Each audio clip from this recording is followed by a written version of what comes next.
Hello students, so লৈ আনিছো আসামিজৰ বাবে কিছুমান ইম্পৰ্টেন্ট কোৱেশ্চনছ তোমালোকৰ ইউনিট টেষ্ট এক্সামৰ বাবে যদি তোমালোকে 2026 ৰ ইউনিট টেষ্ট এক্সাম দিবলৈ গৈ আছে এখিনি চাই যাবা তোমালোকৰ পৰীক্ষাত একদম ধুনীয়াকৈ লিখিব পাৰিবা তো কি ইম্পৰ্টেন্ট আছে ভিডিওৰা কোৱেশ্চন কি আছে গোটেইটা চেপ্টাৰ বাছি লৈ আনিছো তোমালোকৰ সিলেবাছৰ অনুসৰি তো তোমালোকে ভিডিওটো সম্পূৰ্ণ চাবা আমি ভিডিওৰা কোৱেশ্চনটো ডিসকাস কৰিমে কিন্তু তাৰ আগত আমি কিতাপৰ কোৱেশ্চনখিনি আলোচনা কৰিম যে কিতাপৰ পৰা কি ইম্পৰ্টেন্ট আছে তো আজি এই ভিডিওটো আমি আলোচনা কৰিবলৈ গৈ আছো তোমালোকৰ অসমীয়া বিষয়টোৰ বাবে কিছুমান ইম্পৰ্টেন্ট কমন কোৱেশ্চনছ তো তোমালোকে নিজৰ কিতাপখন উলাই লোৱা আৰু মই কোৱা বস্তুখিনি মাৰ্ক কৰি যাবা আৰু এটা কথা তোমালোকে যদি আমাৰ চেনেলটো প্ৰথমবাৰৰ বাবে আহিছা তেনেহলে সাবস্ক্ৰাইব কৰি দিবা কাৰণ মই ক্লাছ 9 তো তোমালোকক যিমান পাৰ সহায় কৰিছিল আৰু মেট্ৰিক পৰীক্ষাৰ বাবে যিমান পাৰ সহায় কৰি যাম তোমালোকৰ আগৰ বেটছক মই সহায় কৰিছিল তোমালোকে আমাৰ আগৰ ভিডিঅ চাব পাৰা তো এবাৰ আমি 2027 চনৰ মেট্ৰিক পৰীক্ষাত ভাল ৰিজাল্ট কৰিবই লাগিব আৰু ভাল ৰিজাল্ট কৰিবৰ কাৰণে আমাৰ লগত জড়িত হৈ থাকিবা চেনেলটো সাবস্ক্ৰাইব কৰি থৈ দিবা তো মই আশা কৰিছো তোমালোকে সাবস্ক্ৰাইব কৰিছা আহা ভিডিওটো আৰম্ভ কৰো তো কিতাপখন তোমালোকে উলিয়াই লবা তো তোমালোকৰ সিলেবাস এবাৰ কি হ'বলৈ গৈ আছে ইউনিট টেষ্ট এক্সামত তো এই চাৰিটা চেপ্টাৰ কিন্তু আহিবই ইয়াতকৈ উপৰি আৰু এটামান বেছি দিব পাৰে কিন্তু এই চাৰিটা থাকিবই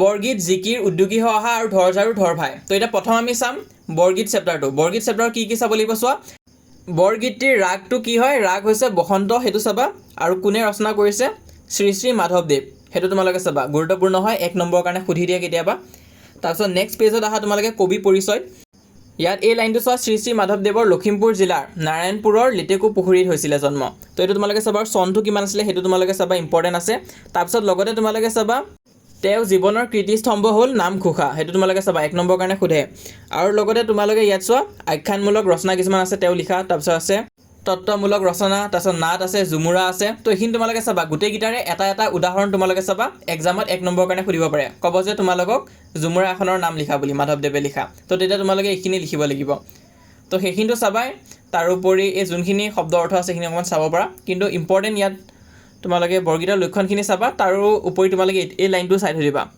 এই লাইনটো যোনটো তোমালোকে দেখিছা আন্ডাৰলাইন কৰি ৰাখিছো এটো চাবা পৰীক্ষা ডাইৰেক্ট আহি যাব পাৰে যে বৰগীতৰ 4টা লক্ষণ লিখা তেতিয়া তোমালোকে বৰগীতৰ 4টা লক্ষণ লিখিব লাগিব ইয়াত তোমালোকৰ 5টা মান দি থৈ দিছে তোমালোকে যিকোনো 4টা মান ভালকৈ চাই থৈ দিবা লিখিব পাৰিব লাগিব মেট্ৰিক পৰীক্ষাটো আহিছে মই কৈছিলো যে মেট্ৰিকত এটো আহা চান্স খুবেই বেছি আৰু আহিছিল তো এবাৰ মেট্ৰিক পৰীক্ষাত নাহিলেও কিন্তু তোমালোকৰ প্ৰি ফাইনেল হাফ ইয়াৰলি তাৰপিছত ইউনিট টেষ্ট এইবিলাকত কিন্তু আহিব হেতু চাবা তোমালোকে তাৰপিছত তোমালোকে ইয়াতে আহা ইয়াত 1 নম্বৰ বা তোমালোকে খ টো চাবা খ উঙ প্ৰথম ছ আৰু দ্বিতীয় ছ এই 4টা প্ৰশ্ন চাবা 1 নম্বৰৰ পৰা তাৰপিছত 2 নম্বৰটো তোমালোকে চাবা বৰগীতৰ তোমালোকে মূল ভাৱটো চাবা খুবেই ইম্পৰ্টেন্ট হয় তাৰপিছত 4 নম্বৰৰ পৰা তোমালোকে ক আৰু গ টো চাবা আৰু তাৰপিছত তোমালোকে 5 নম্বৰটো চাবা 5 নম্বৰটো তোমালোকে চাই থৈ দিবা তো অকল কিতাপৰ প্ৰশ্ন চালেতো নহব হেতু কাৰণ অকন ভিতৰৰ প্ৰশ্ন লৈ আনিছো কিন্তু তোমালোকে চাই যোৱা এই বৰগীতটিৰ ৰচক কোন হয় জানাই শ্ৰী শ্ৰী মাধৱদেৱ হ'ব বৰগীতটো কোন ৰাগত আধাৰিত এটো হ'ব বসন্ত ৰাগ মই কৈছিলুৱে লগতে নিগম শব্দৰ অৰ্থ তোমালোকে চাই থৈ দিবা এনসাৰখিনি মই দি গৈছো তোমালোকে চাই যোৱা খালি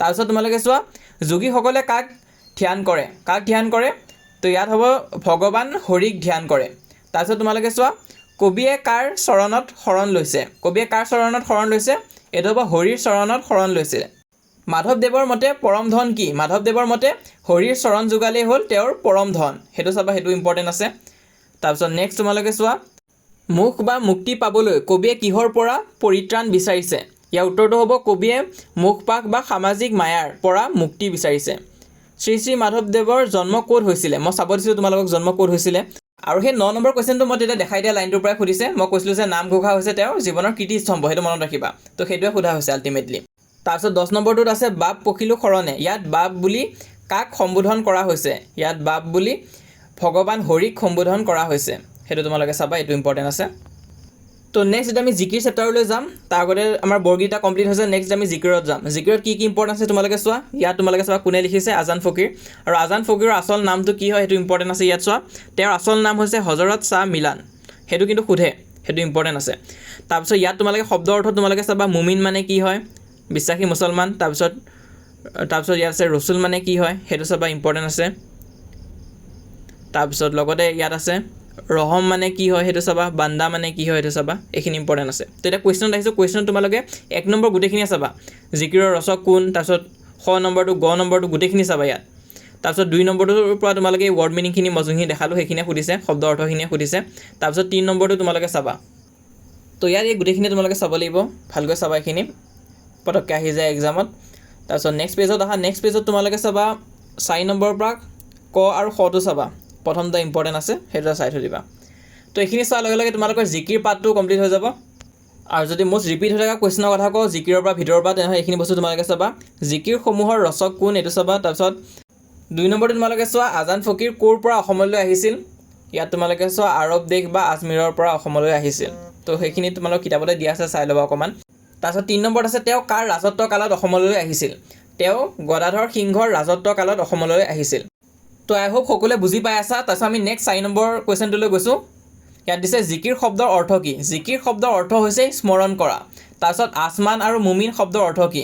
আসমান মানে হৈছে আকাশ, এইটো জানাই চবে, আৰু মুমিন মানে হৈছে বিশ্বাসী মুছলমান। জিকিৰটোত দৰিয়া বুলি কিহক বুজোৱা হৈছে। জিকিৰটোত দৰিয়া বুলি সংসাৰৰ সাগৰক বুজোৱা হৈছে।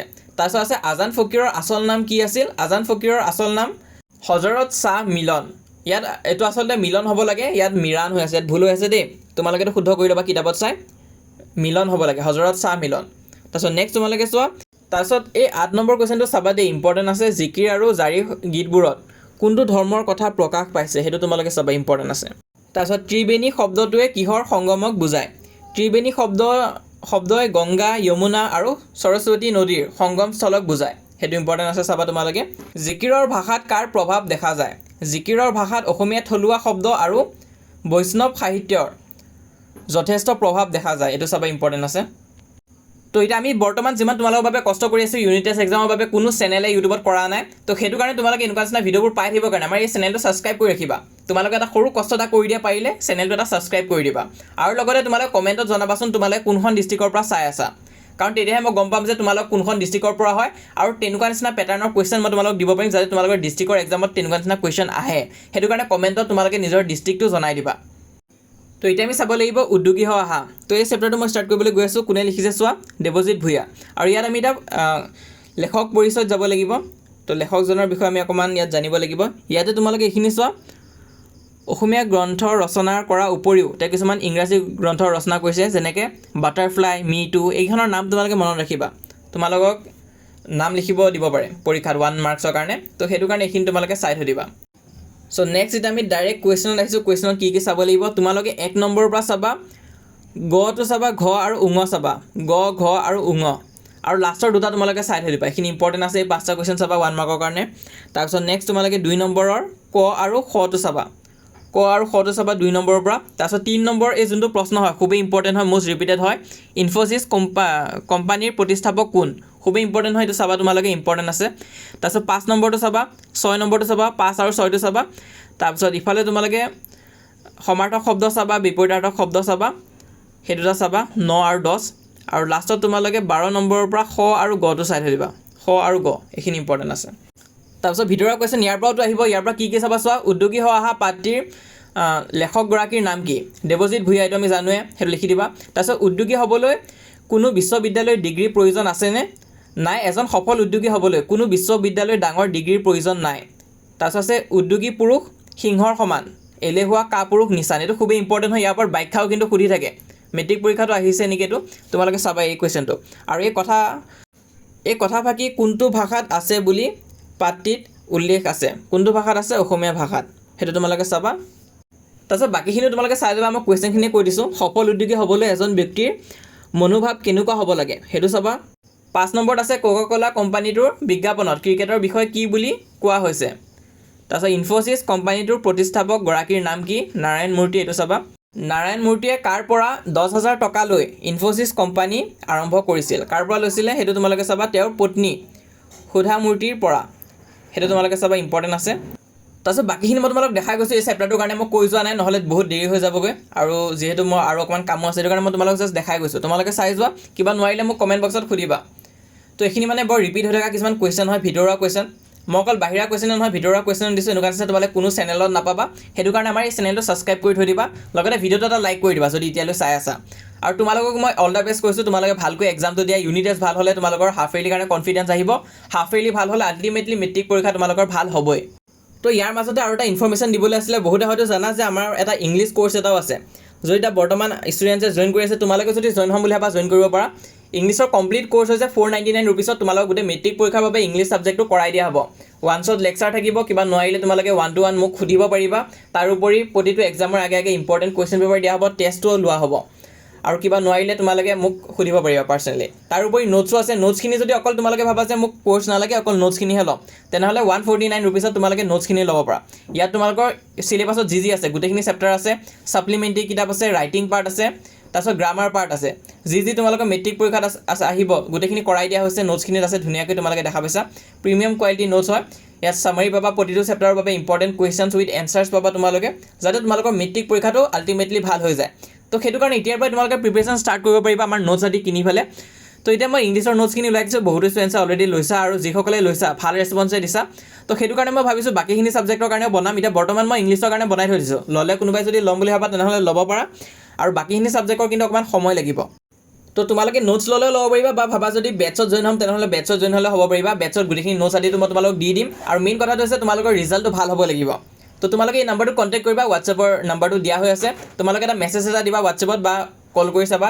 ইভিনিং টাইমত যদিহে তোমালোকে বেটছত জইন হোৱা বা যদি নোটছ কিনিম বুলি ভাবা তো ইংলিছৰ কাৰণে নোটছ ওলাই দিছোঁ এতিয়া অসমীয়াৰ বাবে নোটছ আহিবনে নাই তো চোৱা অসমীয়াৰ বাবে কাম চলি আছে তো অসমীয়াৰ নোটছ নেক্সট প্ৰিপেয়াৰ আমি কৰি আছোঁ তোমালোকৰ 20 মে মানত তোমালোকৰ অসমীয়া নোটছো আহি যাব যদি আহি যায় তেনেহ'লে তোমালোকে 20 মে বা 20 মেৰ পিছত যদি এই ভিডিঅ'টো চাই আছা তেনেহ'লে এই যোনটো হোৱাটছএপৰ ওপৰ নাম্বাৰটো দিয়া হৈ আছে তাত এবাৰ কণ্টেক্ট কৰিবা তো PDF নোটছ আদি তোমালোকে কিনিব পাৰিবা হোৱাটছএপত কণ্টেক্ট কৰিলে হ'ল বাকী সেইখিনি ৰেডি হ'ব 20 মেৰ পিছত যদি চাই আছা তেনেহ'লে কণ্টেক্ট কৰিবা নেক্সট চেপ্টাৰ যাওঁ ধৰ ধৰ ভাই কবিৰ নাম হৈছে অম্বিকাগিৰি ৰায়চৌধুৰী আৰু তেওঁক কি বুলি জনা যায় ইয়াত চোৱা তেওঁক অসম কেশৰী বুলি জনা যায় খুবেই ইম্পৰ্টেণ্ট হয় এইটো 1 নম্বৰ কাৰণে সোধেই সেইটো কাৰণে মই কৈছোঁ এইটো তোমালোকে চাবা দেই ইম্পৰ্টেণ্ট আছে তাৰপিছত নেক্সট তোমালোকে শব্দ অৰ্থ আদি এইখিনি চাব পাৰা বাৰু তাৰপিছত এইখিনি তোমালোকে চাবা দেই এতিয়া কিছুমান পুথিৰ নাম সুধিব পাৰে তো এইখিনি তোমালোকে লিখি থৈ আহিবা তাৰপিছত 1 নম্বৰৰ কাৰণে কি চাবা 1 নম্বৰৰ পৰা তোমালোকে ক আৰু গটো চাবা তাৰপিছত 2 নম্বৰটো চাবা 3 নম্বৰটো চাবা 4 নম্বৰটো চাবা ইম্পৰ্টেণ্ট আছে তাৰপিছত তোমালোকে